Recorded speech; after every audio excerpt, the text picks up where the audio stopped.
ಎಲ್ಲರಿಗೂ ನಮಸ್ಕಾರಗಳು. ರಕ್ತದಾನ ಒಂದು ಮಹಾನ್ ಕಾರ್ಯ. ಒಬ್ಬರ ರಕ್ತ ಮತ್ತೊಬ್ಬರ ಜೀವ ಉಳಿಸಬಹುದು. ಆದರೆ ಯಾರು ರಕ್ತದಾನ ಮಾಡಬಹುದು, ಯಾರು ಮಾಡಬಾರದು ಅನ್ನೋದನ್ನ ಎಲ್ಲರೂ ತಿಳಿದುಕೊಳ್ಳೋಣ. ರಕ್ತದಾನ ಮಾಡಲು ವಯಸ್ಸು 18 ರಿಂದ 60 ವರ್ಷ ಇರಬೇಕು. ಗಂಡಸರು 50 ಕಿಲೋಗ್ರಾಂ ಮೇಲಿರಬೇಕು, ಹೆಂಗಸರು 45 ಕಿಲೋಗ್ರಾಂ ಮೇಲಿರಬೇಕು. ರಕ್ತದಾನಕ್ಕೂ ಮುನ್ನ ಕನಿಷ್ಠ 3 ಗಂಟೆಯ ಒಳಗೆ ಊಟ ಮಾಡಿರಬೇಕು ಹಾಗೂ 7 ಗಂಟೆಗಳ ನಿದ್ರೆ ಮಾಡಿಕೊಂಡಿರಬೇಕು.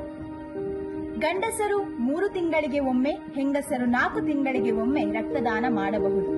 ಹಿಮೋಗ್ಲೋಬಿನ್ ಮಟ್ಟ ಗಂಡಸರಿಗೆ 13 ರಿಂದ 16 ಹಾಗೂ ಹೆಂಗಸರಿಗೆ 12.5 ರಿಂದ 16 ಇರಬೇಕು. ಜ್ವರ, ಶೀತ, ಕೆಮ್ಮು ಅಥವಾ ಅಲರ್ಜಿ ಇದ್ದರೆ ಗುಣವಾದ ಮೇಲೆ 3 ತಿಂಗಳ ನಂತರ ರಕ್ತದಾನ ಮಾಡಬಹುದು. ಸರ್ಜರಿ, ಟ್ಯಾಟೂ, ಪಿಯರ್ಸಿಂಗ್ ಅಥವಾ ಡೆಂಟಲ್ ಟ್ರೀಟ್ಮೆಂಟ್ ಆಗಿದ್ದರೆ 6 ತಿಂಗಳ ನಂತರ ರಕ್ತದಾನ ಮಾಡಬಹುದು.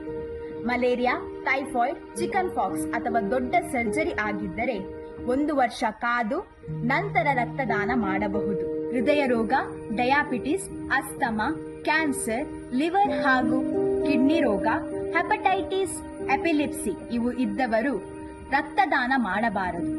ರಕ್ತದಾನಕ್ಕೂ ಮುನ್ನ 72 ಗಂಟೆಯ ಒಳಗೆ ಮದ್ಯ, ಸಿಗರೇಟ್ ಹಾಗೂ ಸ್ಟಿರಾಯ್ಡ್ ಬಳಸಬಾರದು. ಹೆಂಗಸರು ಮಾಸಿಕ ಚಕ್ರದ ಸಮಯದಲ್ಲಿ, ಗರ್ಭಧಾರಣೆಯ ಸಮಯದಲ್ಲಿ ಹಾಗೂ ಹಾಲುಣಿಸುತ್ತಿರುವ 6 ತಿಂಗಳ ಒಳಗೆ ರಕ್ತದಾನ ಮಾಡಬಾರದು. ರಕ್ತದಾನವಾದ ನಂತರ ನಿಮ್ಮ ರಕ್ತವನ್ನು ಹೆಪಟೈಟಿಸ್, ಮಲೇರಿಯಾ, HIV, ಏಡ್ಸ್ ಹಾಗೂ ಸಿಫಿಲಿಸ್ ಪರೀಕ್ಷೆ ಮಾಡಲಾಗುತ್ತದೆ ಸುರಕ್ಷತೆಗಾಗಿ.